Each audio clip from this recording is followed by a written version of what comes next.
Thank you again, Laura and Renee, for joining. In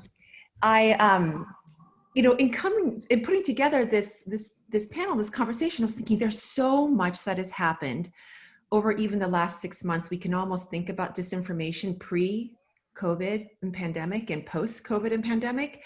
And a lot of this has directly, there's a lot of the disinformation that's around the COVID virus is related to the election, in some ways not so much related to election, but it's all kind of a swirl. So, disinformation was of great concern for voters and candidates, government officials, and technology platforms ahead of the election. Experts were seeing new tactics by foreign state actors and new threats by domestic actors. The exercises had grown more sophisticated and broader in reach. And Silicon Valley complicated things in some ways by creating differing policies about speech and addressing content removal and political fact-checking of ads differently as well. And then the pandemic hit, and COVID became a new battleground for disinformation, fueled by foreign actors as well as domestic. And then adding to this, you have the rise in popularity of new platforms and new technologies and tools. And it all seems like a sort of perfect storm. I know that cliche is overused, but it does seem apt in this situation. So that's the scene setting and where to begin. I thought about, let's start talking about the election, and then we can talk a little bit more broadly about the more recent disinformation campaigns and trends that you're seeing. And so I thought I'd start with you, Laura, and ask you, we are less than 3 months from November 3rd, from Election Day. And can you tell us at this point, what are your greatest concerns around election security and disinformation? And are they different concerns than perhaps you might have had around the 2016 campaign?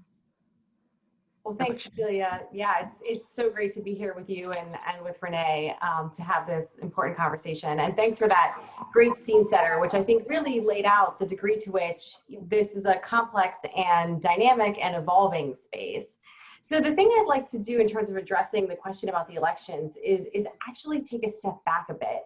Because I think sometimes when we think about disinformation or threats to democracy just in terms of elections, we often miss the bigger picture at play. One of the goals of, especially the foreign actors that I spend so much time looking at, is not necessarily just about changing or sort of manipulating an election outcome. That might be one part of it for some actors. But a bigger part of it for actors like Moscow, actors like Beijing, actors like Tehran, authoritarians who are using the information space for geopolitical purposes, is actually to undermine and weaken democracy itself. It's to make people trust the institutions less. It's to make people have less faith in information. It's to really undermine the sense of truth itself, right? A lot of times what we see in the information manipulation space is not necessarily about driving any particular narrative. It's not always about information that's sort of quantifiably true or false. But it's about really undermining that faith in democratic institutions and that sort of sense of democratic governance delivering for people.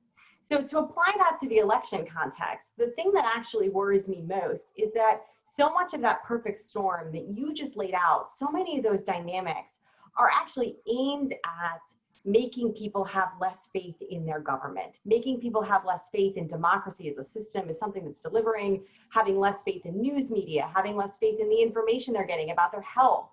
And I worry deeply that, coupled with questions about how an election is actually going to be pulled off in a pandemic, all the changes that we're seeing to how the election is going to be run, all the questions that are being raised by some actors who are acting, I think, in less than good faith about what mail-in balloting might look like and whether it's vulnerable. I worry a lot, not just about sort of the process leading up to the election, but actually the night after, the day after, that there will be an effort to really sow doubt about the integrity of the process itself and make people question whether they can have trust and faith in it. And so I think understanding the election as part of that bigger perfect storm that you just laid out is exactly what we need to be doing, and bearing in mind how the focus really needs to be on shoring up these institutions, shoring up resilience, shoring up people's faith in the information, quality information sources, so that we are less vulnerable to these sort of manipulative tactics. Yeah, and Renee, that was certainly some of the findings in your research around the 2016 election and the tactics by the IRA. A lot of it was to undermine sense of truth, trust in institutions, trust in government, trust in society, really. What are you also seeing? First of all, any response to what Laura's saying, but also what are you seeing that may be different this time around? Are you seeing, for example, Russia deploy different tactics, maybe expand the way that they had distributed sort of their disinformation campaigns? What are your observations today compared to back then when you were studying it so intensely? Sure. So I think one of the things that's important to understand is that you should think of the social media ecosystem not as some, it's unique in the sense that this is the kind of new technology of the day, but the idea of influence operations are not new, right? And so if you think about the history of propaganda, the history of influence, it's always carried out on the most technologically salient platform of the time, whether that was television or radio. There's an incorporation of human agents of influence in undermining society. Anybody who's watched The Americans has seen, the ways in which Russian actors interfaced with civil activists who were highlighting and calling attention to very real tensions in American society. So a lot of the way that we think about this is actually internet as system, kind of part of one more channel in a broad-based tool of communication and influence capabilities. And so when you think about it in that regard, what we should expect to see is anytime that system changes, anytime the rules of the system change, the adversary should evolve so that they can overcome that change. And so one example of this would be sort of in the immediate aftermath of us beginning to understand what happened in 2016, Facebook ads became very much a topic of conversation. And in response to the recognition that Russia had in fact run ads to grow audiences for their groups, what we started to see was Facebook begin to make changes saying, okay, now we're going to verify your identity. We're going to verify, we're going to send a postcard home to your address so that you have to prove that you are who you say you are. Now, this is not an insurmountable, check for a sophisticated state actor, but it does kind of add a little bit more friction into that system. And so when we see the formation of investigations teams, the formation of public-private partnerships, like, at Stanford, we do work with the platform companies on identifying emerging influence campaigns. What you see is the evolution of the actor tactics. So as a lot of the focus became understanding these operations in the context of inauthentic behavior, is the term the platforms use, one of the things that my team saw was the rise of groups in Africa, Russian activities in Africa, targeting African local politics in 8 different countries, in which they hired locals. So instead of fake identities run by trolls out of St. Petersburg, what you started to see instead was 1 or 2 real people who were incorporated into the operation. Again, we don't know to what extent they were witting or not witting, but that franchising down into local actors makes it harder for the platform to decide to take down the entirety of the page, because there is some grain of authenticity there. Mm-hmm. When in fact these pages came down, Yevgeny Prigozhin, in his FAN, his extraordinary, wrote this extraordinary article about how, the censors at Stanford were silencing the voices of real Africans. Right, and so this is the reaction that you get when these pages come down. Facebook is, of course, preventing these very real people from exercising their right to speak on the platform, and that's a very hard narrative to counter. Short of saying, like, here meticulously laid out is our assessment of the operation and how we attributed it the way we did, and the kind of extensive research that went into that to justify the takedown. But what matters is for some percentage of people who believe that media ecosystem, it is still ultimately an egregious overreach of censorship. That's, we will get to this more about, the struggle that, or the challenge that poses for the platforms themselves. And when you're sort of testing their rules and their guidelines with these real individuals that are being used as part of this platform. So we will We will get to that as well, but that is a great example of the new tactics. And Laura, can you talk a little bit about then around February and March, the pandemic really, the novel coronavirus became a real thing globally. The pandemic was realized as a huge phenomena.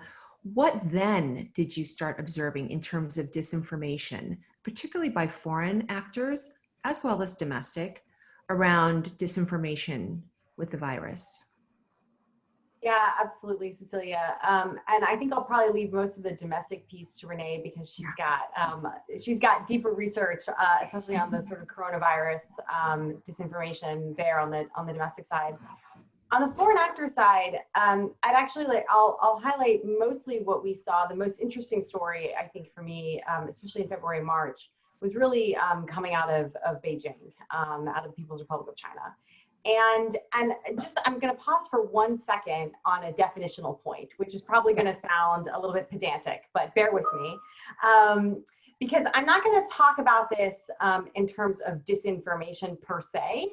I'm going to talk about information manipulation, because disinformation is classically defined as deliberately false or misleading information, right? Deliberately disseminated false or misleading information.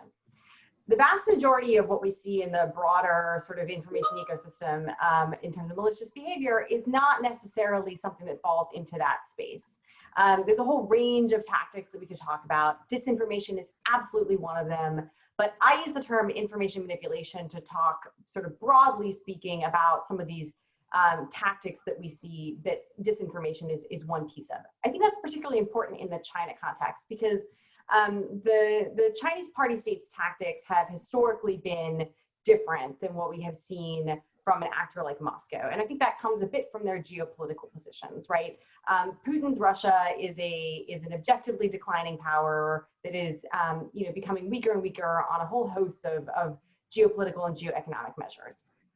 Beijing is an objectively rising power, right? Is seeking to exert its influence more broadly. And so while Putin's interests are a much sort of shorter term and much less sort of reputationally, involve much less reputational risk. For Beijing, if you're trying to cultivate yourself as a partner and a leader and a sort of geopolitical player in a significant way, it's a different risk calculus.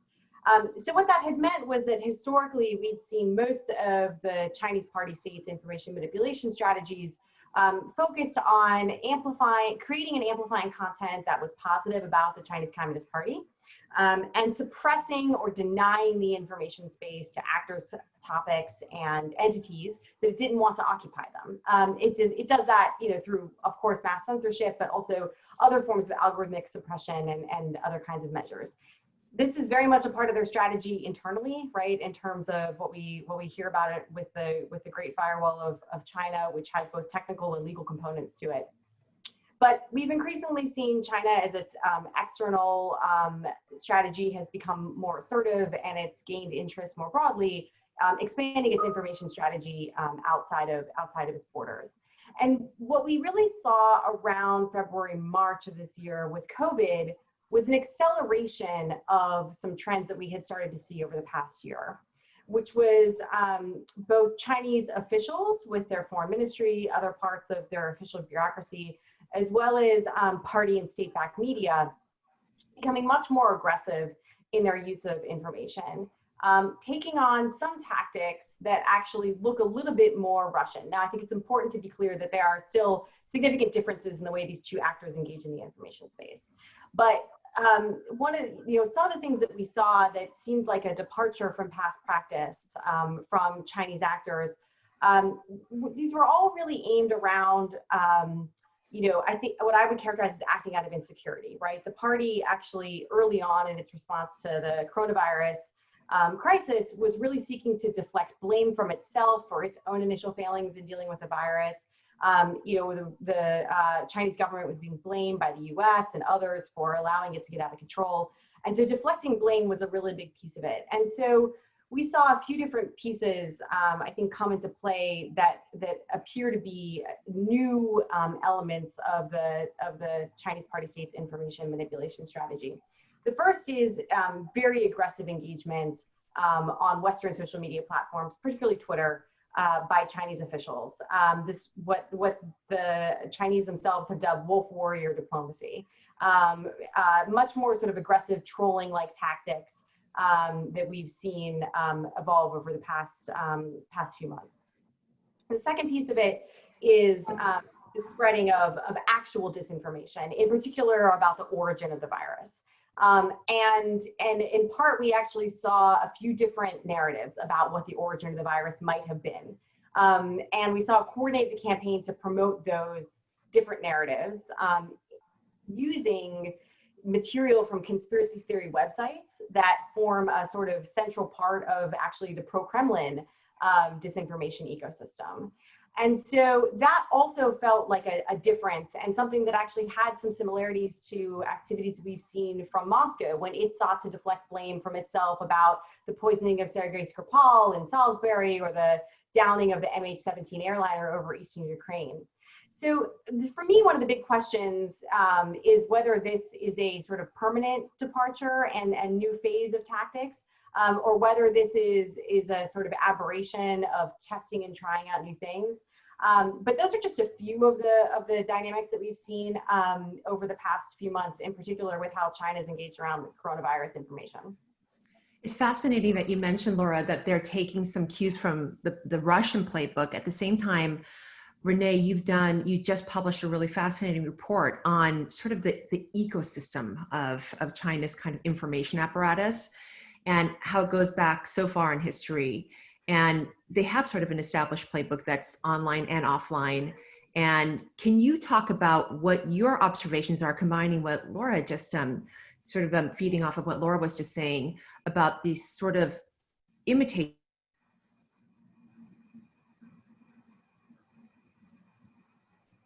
Oh no, I lost you right through the question. Oh, we lost her for a second. Oh, there you are, you're back. Okay.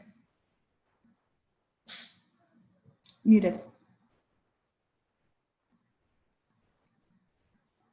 You know where I was going, Renee. I was going towards your research, the paper that was just published last week, where you give a really fascinating look at the ecosystem of information, sort of tactics by the Chinese government, dovetailing on what Laura was saying on the new tactics that they're deploying that look very similar to what Russia was doing over the last few years.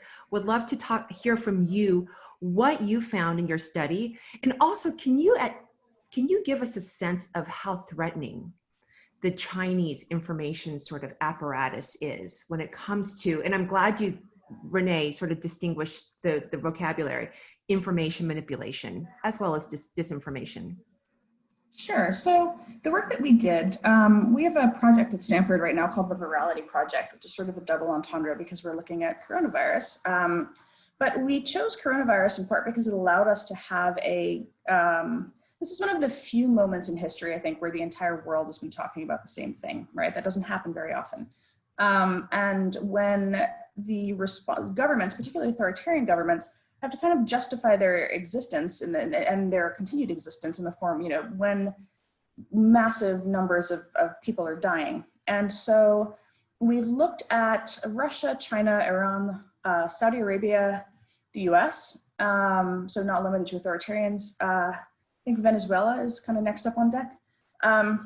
So we have a pretty broad, assessment of how states have been using both media and social media, and then overt and covert tactics. And that's been the framework that we've tried to use at SIO more broadly for maybe the last just about almost a year now, where we've tried to, again, understand social media as yet one more channel in an influence operation or an information operation writ large. So the work that we did on China was with our colleagues at Hoover, first contextualizing China's capabilities, looking back to the sort of origin of the CCP. And again, understanding that propaganda has always been an integral part at the highest levels of government. There's no attempt to conceal that. It's sort of a public diplomacy, the attempt to use established broadcast ecosystem. Some of it is inward facing. We've chosen to focus primarily on the outward facing content, the content targeting the rest of the world. So we looked at ways in which that apparatus was deployed towards coronavirus. We've looked at the wolf warrior diplomacy because, as Laura mentioned, it does manifest on Twitter, right? Because that is where you reach the majority of the world instantaneously today. And accounts that happen to be funny or irreverent or sarcastic, their content is frequently retweeted, which affords it even more reach. So there's just a slightly different dynamic there. That's the kind of social media as marketing, marketing for an idea, propaganda being, almost a marketing campaign for a particular idea. We can say that they're using the same tactics in a lot of ways at this point. Where we see the covert side come in is the incorporation of things like bots. There's a spectrum of, and this is again gone back through history, a spectrum of understanding how concealed an account or operator is.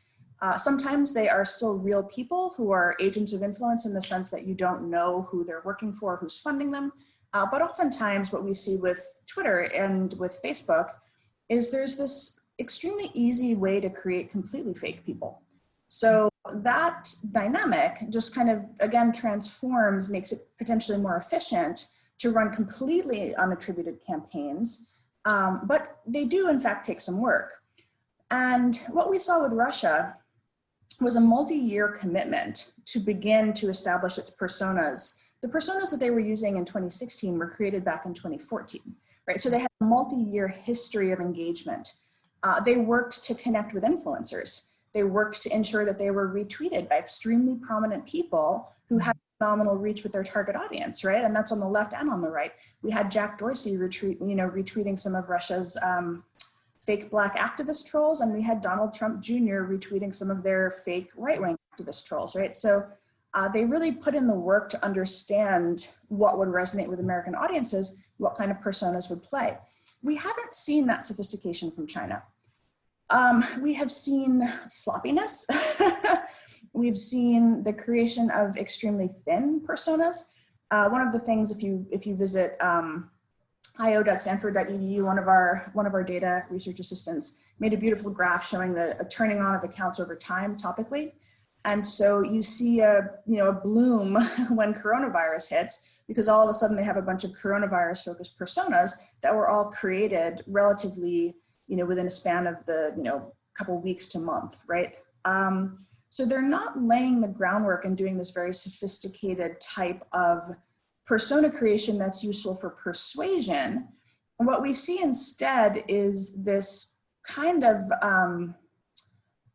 creation that actually mimics very closely Saudi Arabia's work around like when Khashoggi was murdered. Turn on this collection of accounts and just flood the zone.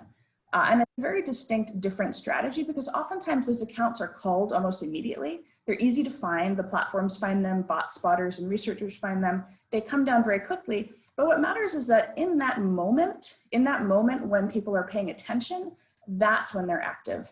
And so it's a very different, far less sophisticated kind of commitment to a long-term influence strategy. And it's curious to see, we've actually been very interested in why they operate in this way, in part because the 50 Cent Party, which is a kind of commenter army focused inward, has been operating since 2004.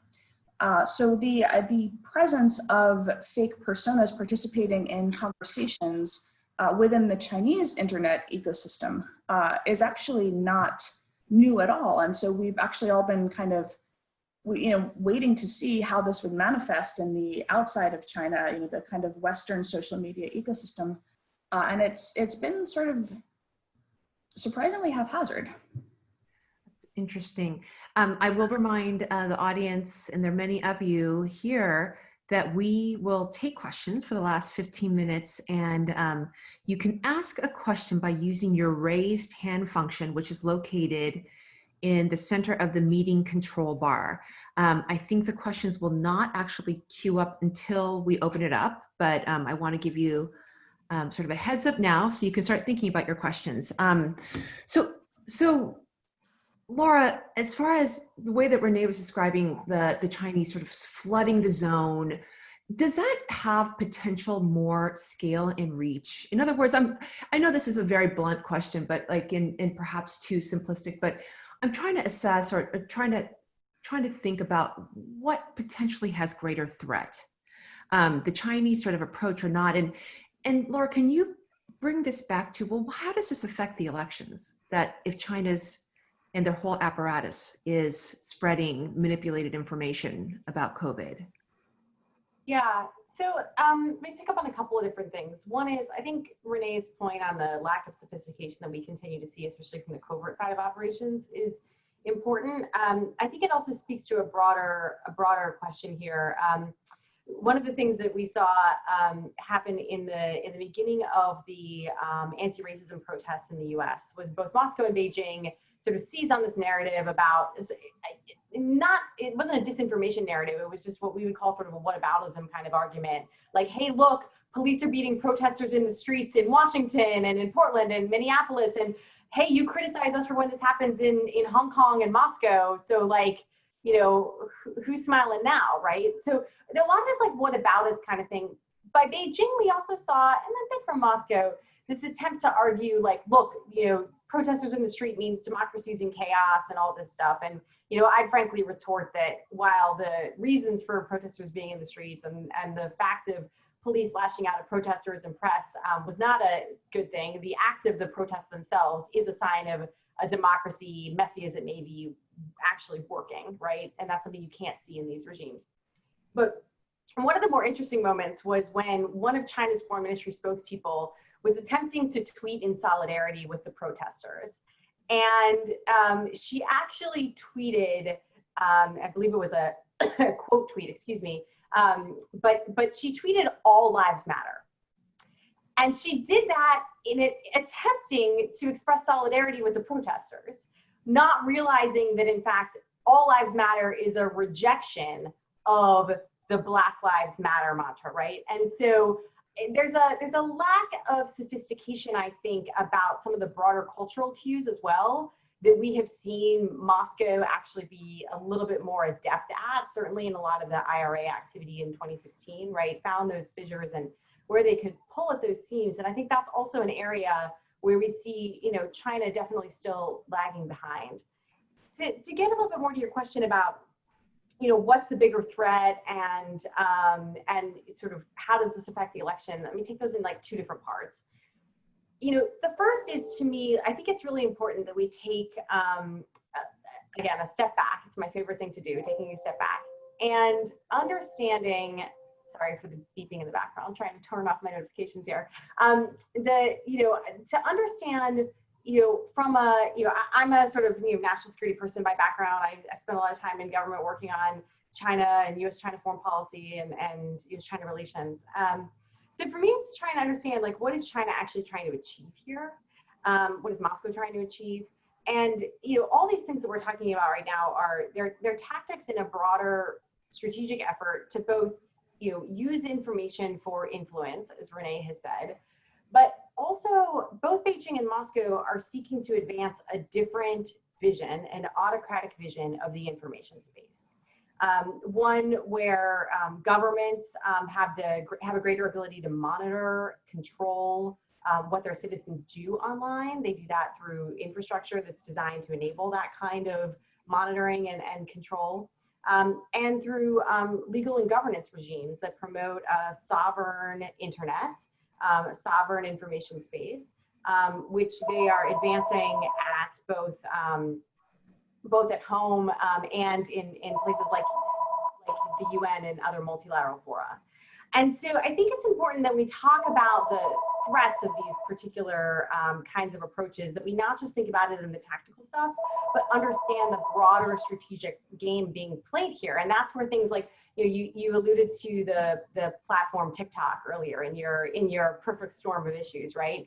And the debates we're seeing now about what should happen with TikTok, this platform, I think is another big piece of this puzzle. And so I think for me, the threat is not just from the actual influence vectors of the information itself, but that broader information ecosystem that these regimes are trying to create, because I think that's fundamentally at odds with a functioning democracy, which relies on, you know, deliberative debate with, you know, information and sort of truth and being sort of at the ground of it. And that will bring us back to the elections right here, right? Which I think is that You know, the reason that I think that COVID disinformation is a concern in an election context is two things, right? One is there's a very specific nexus there between health disinformation and disinformation about voting and how those two things are going to be interrelated, right?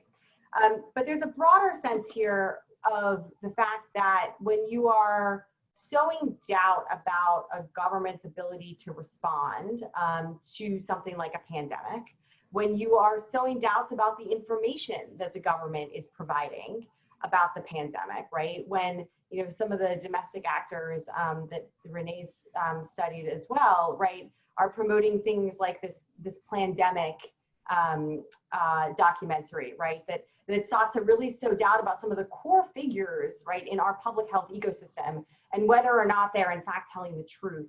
You're sowing doubt in citizens' faith in their democratic institutions. And I think that both primes us to have less faith in the integrity of the election. It primes us potentially to be less inclined to participate in democratic processes. And it primes us to just be less trusting of our elected officials and credible sources of information.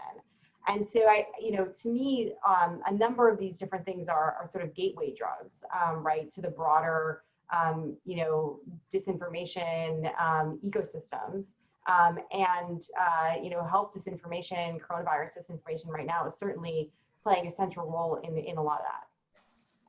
Yeah, I mean, gateway drug is probably it's a very frightening term, as well as probably very apt for what we're seeing here. And Renee, I really I would be remiss if we didn't go explore a little bit on the domestic side, what you've been seeing and what you're seeing on different platforms. Can you tell us sort of what are the biggest threats that you're seeing and how, sort of strategies are being deployed?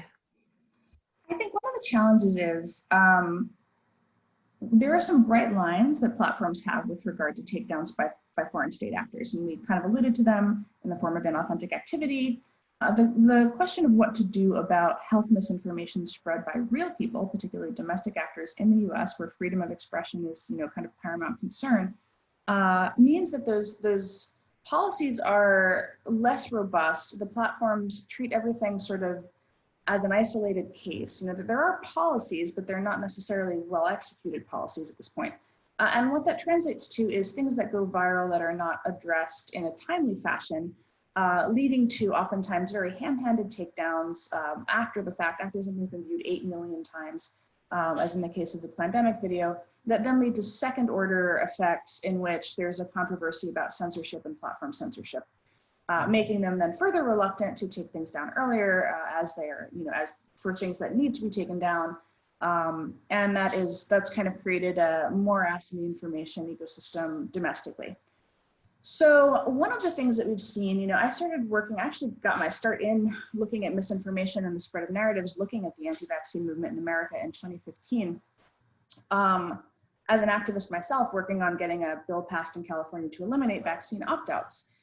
Which I was just interested in as a mom, and was really kind of blown away by my own ability actually to just set up a Facebook page. We called ourselves Vaccinate California, and to micro-target to get people calling their elected representatives to pass the bill that we wanted to see passed, right? And that's just activism. That is the nature of activism today, and that has evolved over the last 5 years. And so the interesting thing is the same information pathways, the same virality tools, the same ability to micro-target to achieve particular reach, to leverage the group's ecosystem, to spread information in a very participatory way, regular ordinary people, can be used for kind of pro-public health or Black Lives Matter or any number of different social movements that most of us have been pleased to see come into the world. But at the same time, they do offer the same affordances to people who want to spread health misinformation. And so the challenge for platforms has been how to think about what to take down. There's a kind of 3-part framework: remove, reduce, inform.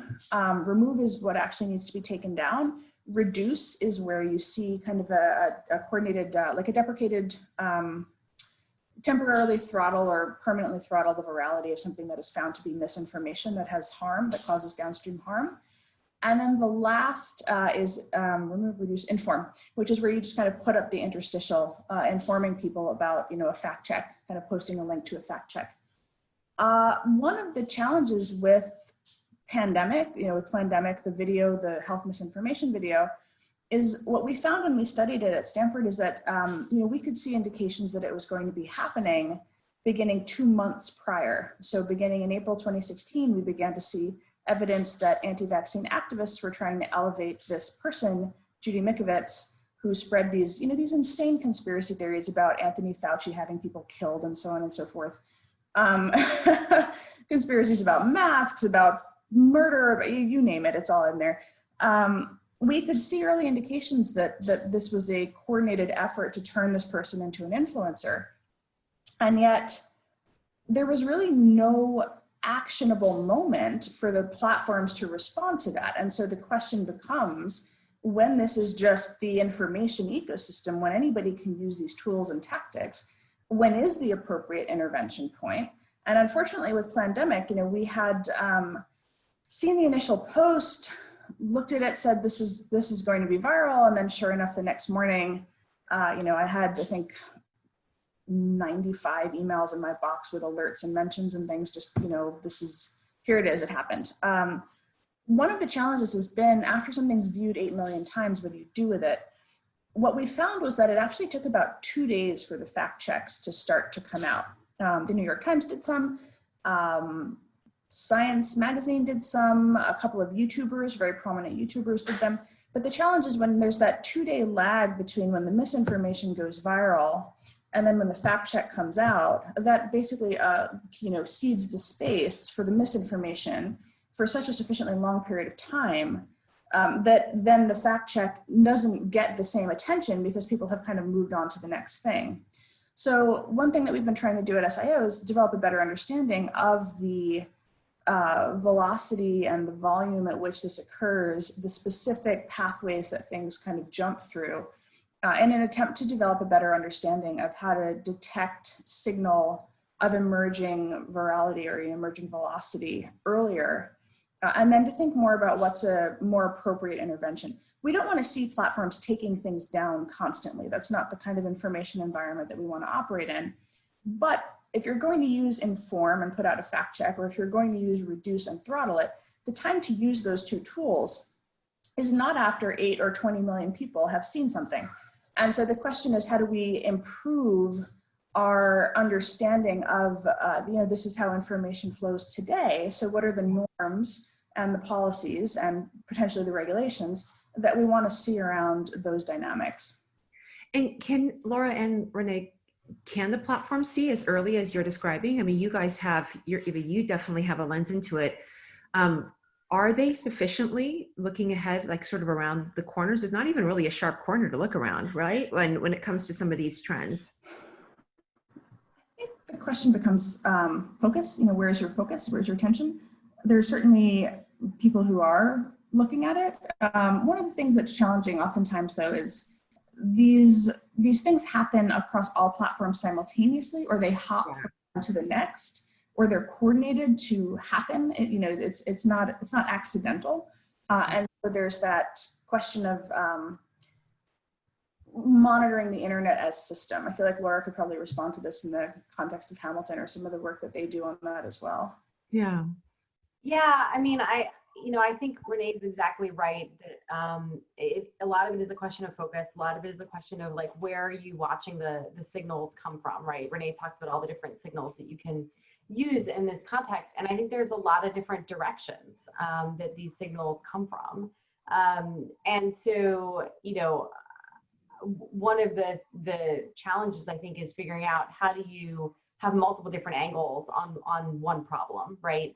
And I'll give one specific example where I think, there was a blind spot in the past where we've seen some attempts to deal with this. And then I can talk about a broader, Renee's point on sort of a systems approach. I mean, we've been talking a lot about sort of the foreign actor disinformation targeting democracies, but one of the, I think one of the greatest sort of travesties that's taken place in part by social media was the use of Facebook by the Myanmar military apparatus to prosecute a genocide of the Rohingya. And a lot of that took place in part because, or it was not detected, I should say, at least in part because,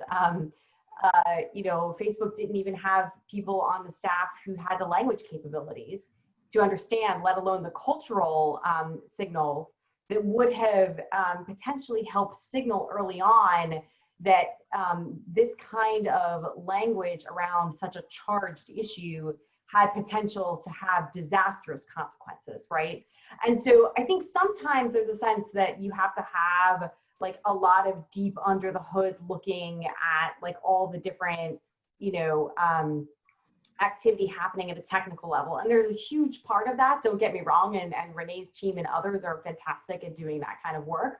But there's also just the sort of broader, monitoring that of the ecosystem that needs to be happening with an understanding of like what's happening in said place at that time, right? What's happening in this country that we need to be aware of. And that's where I actually think that a real true systematic approach involves a significant amount of coordination and information sharing on sort of threat vectors and different signals between government actors, the platforms, and civil society actors or outside researchers.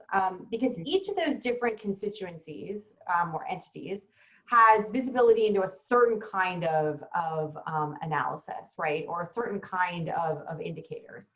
And each of them on their own can see pieces of this. It's the combination of that I think is where you can actually have a much more sort of powerful approach. And certainly some of the work that Renee does with, and SIO does with the platforms does that. The work that my team does with the Hamilton dashboard that we operate really looks primarily at the overt state actor piece and how those actors engage with what we think of as the gray space.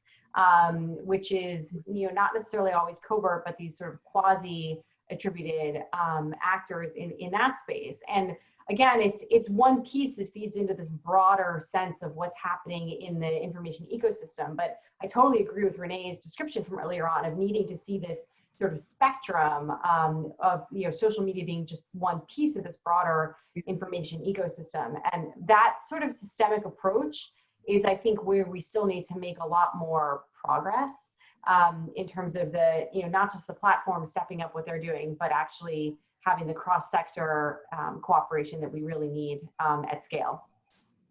And I'm going to just remind people who are watching, the attendees, that you can submit a question now. We are taking Q&A, and I should have given you a warning a little bit earlier, so submit them right now so we can get them queued up. Okay, that is, the Myanmar example is, Renee, you were talking about focus and we're talking about looking around corners. That was just like right in your face. So like, that's probably an example that a very good example because it is so egregious. One thing, I'm going to look and see how the questions are going. No questions yet, but we do have some questions. I'm going to go ahead and launch right into it. I do want you to at some point though, Laura, because you said something very chilling about how after the election, it's the day after that you're thinking about too. And I think a lot of us haven't even wrapped our heads around that, but it could be a long, very contested process going forward and the information sort of manipulation around that. But let's take a question from Sean Roberts. It's going to take a few seconds.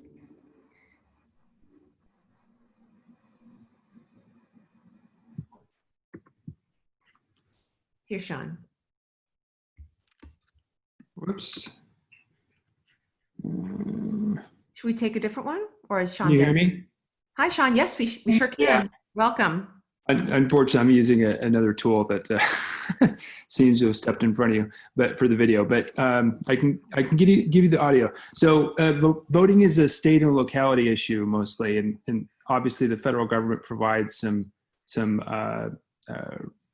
standards recommendations, but it's really run by the states and localities take that information and try to run with it. But the sophistication, typically when you get down to local level, is when you're talking digital or digital tools, is usually not the primary thing that they're responsible for, the thing that they're promoting. Usually they don't have the money, and they usually don't have the people. So coming back to elections, what do your speakers think about elections officials building support networks in state, across different localities, to start building some digital tools to communicate, like a mobile app, which seems to be pretty popular, I've heard, to communicate with the voters in their jurisdictions about, it could be as simple as just information, but it also could be as sophisticated as supplying sample ballots, like they've tried doing in some counties with some success. But also it could be providing congestion information for polling centers where somebody might want to visit in person rather than voting remotely through the mail. Thanks, Sean. Laura, yeah, what is working now? What are you seeing that's actually working in that space in terms of mobile apps? There's, I do want to, oh, hi, Sean. Now we see you. Okay. You want to answer that, Laura? Yeah, I'm happy to. I will admit, if you saw me like twitch a little bit when you said mobile app, I have a lot of still like Iowa caucus app triggering happening over here. I'll come back to that in 1 second. But Sean, I think your question gets at a really important point here, so one of them is that the officials who are on the front lines of this often have sort of the least amount of resources and capacity and knowledge about these kinds of issues, right? Yet we sort of need them to be on the front lines. But the other piece that was embedded in what you just asked, which I love, is this idea of affirmatively building in pathways for quality information and like building resilience in advance. And this is one of the things that my team's been doing a lot of work with state and local election officials on, which is that the moment to start getting out quality information about the election and how it's going and where to go for information is not the week before the election. Just to Renee's point about how the ground was being laid for the pandemic video for the past almost 4 years, election officials need to be laying the groundwork like several years ago, but really, if you haven't started it, doing it now, to be using their information channels, their hopefully verified Twitter accounts and Facebook accounts, their websites that hopefully have a .gov address so it can be protected by the U.S. government to the fullest extent possible, right? That they're using these channels of information now, both because if you don't use them until a week before the election, nobody is going to follow you or know that they're there. But two, you need to be getting that information out now to build resilience in people's minds about expectations. What's going to happen with the election, with all these changes that are happening, right? I think over communication is essential in this area, and doing that through quality verified channels. Now, to that end, while I'm all about finding sophisticated ways of getting information out to people where they're going to find it, I'm very skittish about things like mobile apps for a couple of reasons. One is it's not something that people, everybody's going to have to go out and download it and digest it themselves and learn how to use it and whatever. And that's not naturally fitting into their sort of information absorptive habits, one. Two, security challenges are a big question when it comes to mobile apps. And so we'll just sort of put that to the side. But the third, and frankly, this is what was the problem with the Iowa app, right? It wasn't actually that there was a security challenge. It's just that it had never been tested in the way it needed to be run at scale, to make sure people knew what they were doing. And so you had the appearance that something had gone seriously wrong, when in fact it was basically a combination of just like bad testing and user error and nothing malicious. But I would very much hesitate to start injecting new pathways for information, certainly at this point in the cycle. But I would use the tools that are available and use them now and use them often to get out sort of advanced information. Oh, Cecilia, you are muted. Thank you. Let's take another question from Amelia Probasco. And it takes a few seconds. She should be up very soon. Here we go. Hi, Amelia.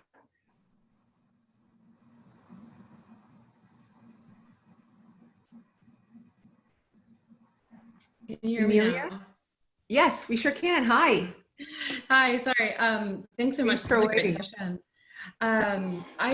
You had mentioned earlier about the needing to bring together the platforms and the government, and I was kind of curious as to your assessment of how that's going right now. What's working well in terms of the relationship between those two, and where could you see it going in the future? Great question. Renee, would you like to take that, or Laura, who I feels can take a stab at that one. Sure. So there's a few different ways in which engagement happens, right? And I don't work at a platform, so I'm not going to speak to their policy teams or their integrity teams and their direct interfacing with government. But there's things like the Global Internet Forum to Counter Terrorism, which is a kind of consortium of a variety of governments, civil society organizations, and tech platforms that do work with a particular focus on terrorism. That was kind of one of the first bodies to come about because of the pressing nature of that particular issue, particularly after Christchurch. So there is a very robust framework there. With the election monitoring stuff, I can't speak to the relationship they have internally because I don't have visibility into it. But what we have as a public-private partnership forum more broadly are channels of communication by which, either threat information or assessments of potential foreign interference or, kind of after action reports on particular takedowns, or that includes domestic takedowns as well, there's a effort to incorporate in signals that various entities have while remaining mindful of things like preserving user privacy and sort of, kind of core principles of engagement on that front. So there is, I think, a far more productive working relationship now in 2020 than there was in the early days of dealing with ISIS in 2015, where there was very much kind of, platforms didn't want to be seen. This was right after Snowden, of course. Platforms didn't want to be seen as doing the bidding of the U.S. government, even when it came to, putting out information about or taking down terrorist accounts. And so there was not a very good working relationship back in 2015, but that has improved significantly now. I think one of the challenges that we have, we've recently set up an election integrity partnership at Stanford with a number of other research organizations that are looking at election 2020 misinformation, ranging from the technical to the qualitative, approaches of understanding what's going on. And there are these kind of signal sharing frameworks in place to ensure that when we see something bubbling up, there is a way to route that information as appropriate. And that includes, per the prior question, state governments as well. There are a number of, we recognize that state secretaries of state and others don't necessarily have the technical capabilities within their teams to do assessments. And so when they see things like, hey, in my local Facebook group, this voter suppression narrative is happening, where is it coming from? What we don't want to see is the immediate default to it's the Russians, and so we do have kind of like these sort of triage processes that we're working towards to ensure that that research organizations, academics, civil society, some, even kind of technical providers with the capability to assess those emerging narratives have the ability to look and help and investigate, and that all of that signal is shared among the stakeholders who can then communicate effectively with their constituents or elevate as necessary. Well, we are we're pretty much at the end of our time here. I really want to thank Renee and Laura. I want to kick it back to Anya. We covered a lot of ground and a lot more to consider ahead of the election and in general. So back to you, Anya. Thank you, Laura and Renee.